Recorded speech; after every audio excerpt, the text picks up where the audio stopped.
आताच्या लेक्चरला आपल्याला next qualitative property बघायचं आहे, ज्याचं नाव आहे फ्रीझिंग पॉईंट डिप्रेशन, ज्याचा सिम्बॉल आहे डेल्टा टीएफ. डेल्टा म्हणजेच हा काय, डेल्टा म्हणजे डिफरन्स, टी म्हणजे टेम्परेचर, एफ म्हणजेच काय फ्रीझिंग पॉईंट, म्हणजेच काय प्युअर सॉल्व्हंट आणखीन सोल्युशन. ह्या दोघांच्या फ्रीझिंग पॉईंट मधला जो काय डिफरन्स असतो त्याला या ठिकाणी आपण फ्रीझिंग पॉईंट डिप्रेशन म्हणणार आहोत. मात्र त्याच्या अगोदर आपल्याला डेफिनेशन बघायची आहे ती फ्रीझिंग पॉईंटची. मी बोर्डवर लिहिलेली आहे डेफिनेशन. काय लिहिलं आहे, temperature at which vapor pressure of liquid equals to vapor pressure of solid at equilibrium. म्हणजे जेव्हा एखादा सॉलिड आणि एखादं लिक्विड हे दोघे जण ज्यावेळी एकमेकाच्या इक्विलिब्रियम स्टेजला असतात त्यावेळी जर का दोघांचं वेपर प्रेशर इक्वल झालं तर त्या ठिकाणी जे काय टेम्परेचर असतं त्या टेम्परेचरला त्या लिक्विडचा काय म्हणायचं, फ्रीझिंग पॉईंट म्हणायचं आहे. मग आता फ्रीझिंग पॉईंट डिप्रेशन ही कम्प्लीट कन्सेप्ट जर आपल्याला एक्सप्लेन करायची असेल तर त्याची सुरुवात काय या टर्म्स पासून होते. त्या ठिकाणी पहिली टर्म या ठिकाणी कोणती वापरलेली आहे, टीएफ डिग्री. तर टीएफ डिग्रीचा इथे अर्थ काय, freezing point of solvent. TF डिग्रीला काय म्हणायचं, फ्रीझिंग पॉईंट ऑफ सॉल्व्हंट म्हणजे प्युअर सॉल्व्हंटचा फ्रीझिंग पॉईंट. त्यानंतर TF means freezing point of solution, freezing point of the solution. त्या सोल्युशनचा जो काय फ्रीझिंग पॉईंट असतो आणि कायम कसं असतं, the freezing point of solvent that is TF degree, freezing point of solvent is always greater than TF. कधी काय असतं, सॉल्व्हंटचा फ्रीझिंग पॉईंट हा सोल्युशनच्या फ्रीझिंग पॉईंट पेक्षा जास्त असतो आणि ह्या दोघांमधला जो आपण डिफरन्स घेणार आहे त्या डिफरन्सलाच आपण या ठिकाणी काय म्हणणार आहे, फ्रीझिंग पॉईंट डिप्रेशन. त्याच्यामुळे पुढे फ्रीझिंग पॉईंट डिप्रेशन साठी कसा फॉर्म्युला तयार होईल, delta TF that is freezing point depression is equal to TF degree minus TF. हा फॉर्म्युला आहे. या फॉर्म्युल्यावरून आपण काय करू शकतोय, डेल्टा टीएफ ची व्हॅल्यू काढू शकतोय. म्हणजे जर आपल्याला याची डेफिनेशन करायचं तर डेफिनेशन सुद्धा कशी होईल, it is a difference between. कशामध्ये डिफरन्स आहे तो, it is difference between freezing point of the pure solvent and freezing point of the solution. या दोघांमधल्या डिफरन्सलाच काय म्हणतात, freezing point depression. Next point आपल्याला बघायचं, freezing point depression as a consequence of vapour pressure lowering. कॉन्सिक्वेन्सचा अर्थ काल पण मी तुम्हाला सांगितलेला, परत सांगतो, इथं लिहिलेलं पण आहे मी. कॉन्सिक्वेन्सचा अर्थ काय, परिणाम. म्हणजे काय, फ्रीझिंग पॉईंट मध्ये जे काय डिप्रेशन होतं तो डिप्रेशन घडतं त्याच्या पाठीमागं कोण कारणीभूत असतं, लोअरिंग ऑफ वेपर प्रेशर. म्हणजे कमी झालेले जे वेपर प्रेशर आहे त्याचाच परिणाम कशावर होतो, फ्रीझिंग पॉईंटच्या डिप्रेशनवर होतो. याच्या अगोदर आपल्याला झालेलं आहे, जर आपण वेपर प्रेशर कशाचं घेतलं, प्युअर सॉल्व्हंटचं वेपर प्रेशर घ्यायचं म्हटलं आणि सोल्युशनचं वेपर प्रेशर घ्यायचं म्हटलं तर कधीही कंडिशन कशी असते, वेपर प्रेशर ऑफ सॉल्व्हंट, सॉल्व्हंटचं वेपर प्रेशर हे कायम जास्त असतं. कशापेक्षा, is always greater than vapour pressure of solution. आणि याचाच परिणाम काय होतो, सोल्युशनचं वेपर प्रेशर हे सॉल्व्हंटच्या वेपर प्रेशर पेक्षा कमी असल्यामुळे त्याचा परिणाम फ्रीझिंग पॉईंटच्या डिप्रेशनवर होतो. आता हे आपल्याला ह्या ग्राफ वरून जर का एक्सप्लेन करायचं असेल तर ते कसं एक्सप्लेन होईल बघा. आपण मगाशी फ्रीझिंग पॉईंटची डेफिनेशन काय केलेली होती, temperature at which the vapour pressure of liquid is equal to vapour pressure of solid. म्हणजे आपल्याला या ठिकाणी दोन फिजिकल स्टेट घ्यावे लागतील, एक त्याच्यामध्ये सॉलिड फिजिकल स्टेट असेल, दुसरी कोणती असेल, लिक्विड असेल. त्यामुळे मी तर पहिल्यांदा काय करतो, हा एक ग्राफ काढतो, हा एक कर्व काढतो. हा समजा कर्व एबी असेल, कर्व एबी. हा कर्व एबी मी कशासाठी घेतला, हा असेल सॉलिड सॉल्व्हंटचा. त्यासाठी हा कर्व सॉलिड सॉल्व्हंट साठी आहे.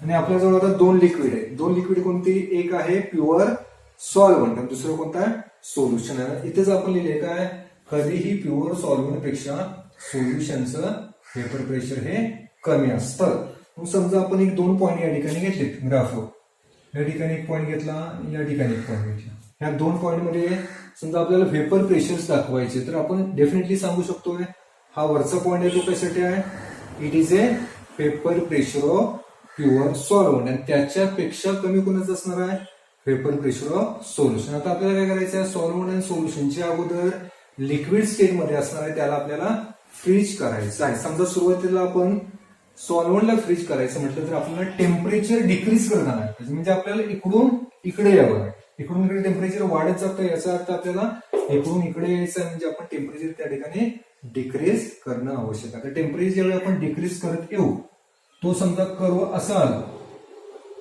हा कर्व कोणासाठी आहे? हा समजा मी कर्व घेतला. हा कर्व घेतल्यानंतर हा कशासाठी असणार आहे? This for liquid solvent.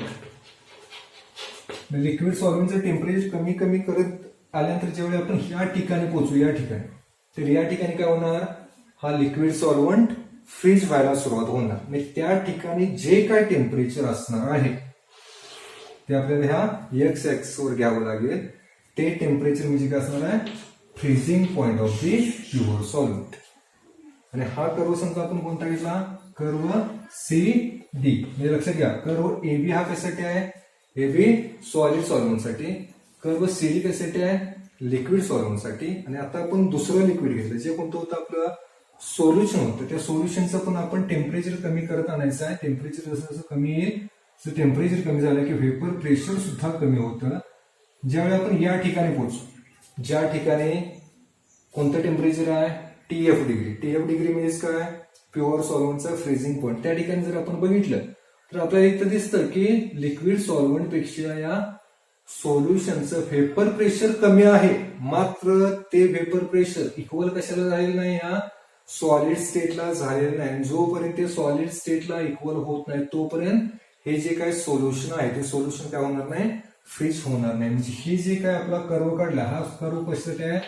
It is for the solution. म्हणजे इथं सरळ सरळ आपल्या लक्षात येतं की टीएफ डिग्रीला हे सोल्युशन फ्रीज होत नाही. का फ्रीज होत नाही? तर त्याचं व्हेपर प्रेशर हे सॉलिडला इक्वल झालेलं नसतं. त्याच्यामुळे जर आपल्याला त्या सोल्युशनला फ्रीज करायचं असेल तर त्याचं टेम्परेचर आपल्याला अजून डिक्रीज करावं लागेल. आणि अजून डिक्रीज केल्यानंतर ज्यावेळी ती या पॉइंटला येईल, या पॉइंटला समजा आपण ई पॉइंट म्हटलं, तर जेव्हा या पॉइंटला आपण जर एफ पॉइंट म्हटलं, तर ज्यावेळी हा ई पॉइंट मिळणार आहे त्या पॉइंटला हे सोल्युशन सुद्धा फ्रीज व्हायला सुरुवात होणार. कारण त्या पॉइंटला काय झालं? या सॉलिड सॉल्व्हंटला आणि ह्या लिक्विड सोल्युशन दोघांचे पॉइंट या ठिकाणी एकत्र आलेले आहेत. म्हणजे इथं दोघांचं व्हेपर प्रेशर इक्वल झालं. म्हणजे या टेम्परेचरला सोल्युशन सुद्धा काय होणार आहे? फ्रीज होणार आहे. आणि त्या टेम्परेचरला आपण काय म्हणणार आहोत? It is called as TF. TF म्हणजे काय? Freezing point of the solution. आणि आपल्याला माहित आहे की इकडून इकडे जर का टेम्परेचर इन्क्रीज होत जात असेल तर अगोदर टेम्परेचर कोणतं आलं? टीएफ आलं. आणि त्याच्यानंतर टेम्परेचर कोणतं आलं? टीएफ डिग्री आलं. म्हणजे काय? सोल्युशनचा फ्रीजिंग पॉइंट हा प्युअर सॉल्व्हंटच्या फ्रीजिंग पॉइंट पेक्षा कमी आहे. म्हणजेच काय झालेलं आहे? सोल्युशनच्या फ्रीजिंग पॉइंटचं डिप्रेशन झालंय. आणि कशामुळे डिप्रेशन झालं ते? तर आपण त्या pure सॉल्व्हंटमध्ये non volatile solute add केला. नॉन व्होलाटाईल सोल्यूट ऍड केला की व्हेपर प्रेशर कमी होतं. आणि व्हेपर प्रेशरचाच एकूण परिणाम कशावर होतो? फ्रीजिंग पॉइंट डिप्रेस होण्यामध्ये होतो. म्हणजे अशा रीतीने ह्या ग्राफवरून आपल्याला सरळ एक्सप्लेन होते किंवा लक्षात येतं की कधीही प्युअर सॉल्व्हंट पेक्षा सोल्युशनचा फ्रीजिंग पॉइंट कसा असतो? कमी असतो. आणि त्या दोघांमधला जो डिफरन्स आहे टेम्परेचर मधला, पुन्हा प्युअर सॉल्व्हंटच्या फ्रीजिंग पॉइंट मधला आणि सोल्युशनच्या फ्रीजिंग पॉइंट मधला, त्या डिफरन्सलाच म्हणायचं आहे delta TF. That is the freezing point depression. म्हणजे आपण मगाशी घेतलेला होता फॉर्म्युला कोणता?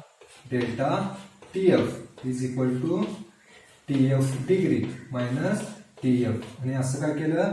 Because TF degree is always greater than TF. त्याच्यामुळं हा फॉर्म्युला जो आपण मगाशी एक्सप्लेनेशन मध्ये बघितला होता तो असं काय तर आपल्याला ह्या ग्राफवरून कम्प्लिटली एक्सप्लेन होतं. नेक्स्ट आपल्याला बघायचं आहे freezing point depression and concentration of solution. म्हणजे काय? सोल्युशनचं कॉन्सन्ट्रेशन जर आपण इन्क्रीज केलं किंवा डिक्रीज केलं तर त्याचा नेमका इफेक्ट फ्रीजिंग पॉइंट डिप्रेशनवर काय होतं? आता इथं आपण मगाचा मी ग्राफ आहे तसं ठेवलाय. मगाच्या ग्राफमध्ये आपण काय केलेलं होतं? हा वरचा जो काय कर्व होता तो कर्व कशासाठी होता? प्युअर सॉल्व्हंटसाठी. त्याच्यानंतर हा दुसरा घेतला तो सोल्युशनसाठी. समजा आपण अजून एक सोल्युशन घेतलं ज्या सोल्युशनचं कॉन्सन्ट्रेशन ह्या पहिल्या सोल्युशन पेक्षा सुद्धा जास्त, तर अशा वेळी आपल्याला माहित आहे की जसं जसं काय होतं सोल्युशनचं कॉन्सन्ट्रेशन वाढत जातं तसं त्या सोल्युशनचं व्हेपर प्रेशर सुद्धा कमी होतं. म्हणजे जर आपण जास्त कॉन्सन्ट्रेशनच्या सोल्युशनचा कर्व जर इथं दाखवायचा म्हटलं तर तो कर्व डेफिनेटली या EF पेक्षा खाली येणार आहे. EF पेक्षा खाली आल्यामुळं आपण समजा तो कर्व असा दाखवला तर आपल्या इथं लक्षात येतं की त्याचा फ्रीजिंग पॉईंट अजून कमी होतो. कारण का हा जो पॉईंट होता ह्या पॉईंटला जे टेम्परेचर होतं ते पहिल्या सोल्युशनचा फ्रीजिंग पॉईंट होता.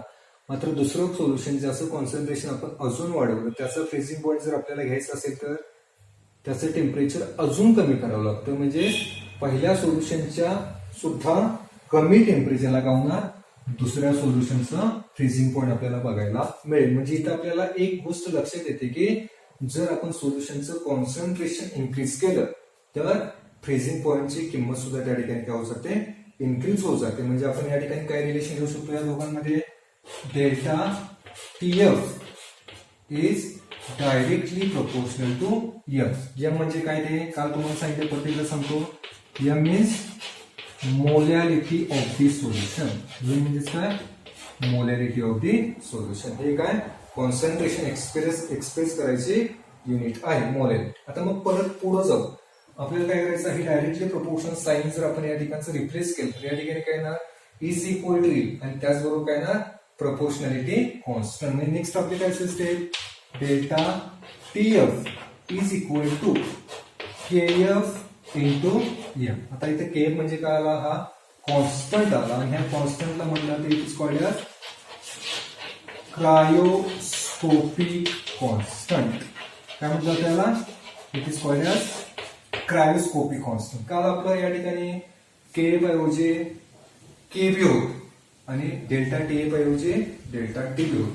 F फॉर फ्रीजिंग आणि काल जे B होतं ते B फॉर बॉइलिंग. तसं इथं KF आलं. KF ला आपण काय म्हटलं क्रायोस्कोपिक कॉन्स्टंट. आता पुढे जाऊन आपल्याला काय करायचं आहे इफ समजा आपण हे M ची स्मॉल m ची व्हॅल्यू समजा 1 घेतली तर हेच इक्वेशन पुन्हा रिपीट कसं होईल. काय केलं आपण if M is equal to 1 M ची किंमत ज्यावेळी आपण 1 घेणार त्यावेळी काय असेल delta TF is equal to KF. अशा वेळी काय असतं फ्रीजिंग पॉईंट डिप्रेशन हीच किंमत कशी असते क्रायोस्कोपिक कॉन्स्टंट. कधी ज्यावेळी सोल्युशनची मोलॅरिटी किती असते 1 असते. अशा वेळी म्हणजे आपण याच्यावरून KF ची डेफिनेशन करू शकतो. काय डेफिनेशन करता येईल याची समजा आपल्याला KF ची डेफिनेशन करायची असेल KF इज डिफाइन्ड ॲज कसं डिफाईन करता येईल फ्रीजिंग पॉइंट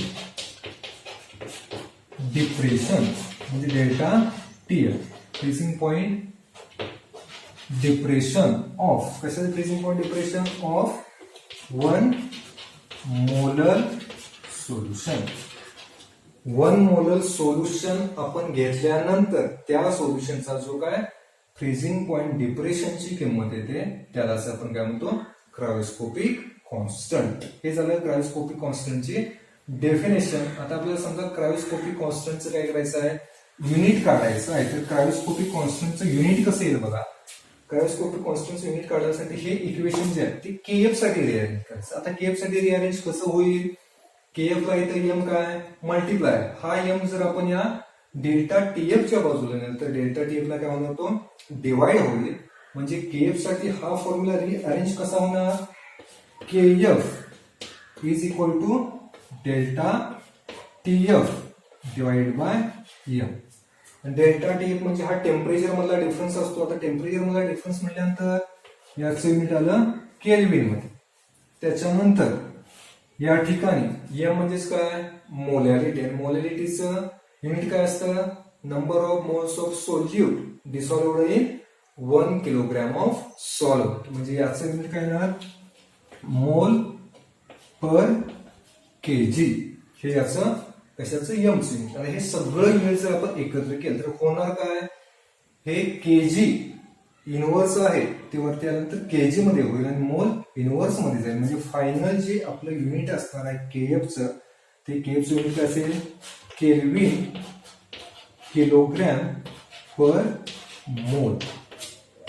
हे फायनल युनिट आपल्याला बघायला मिळेल कशाचं. It is unit of KF. KF म्हणजेच काय, क्रायोस्कोपिक कॉन्स्टंट.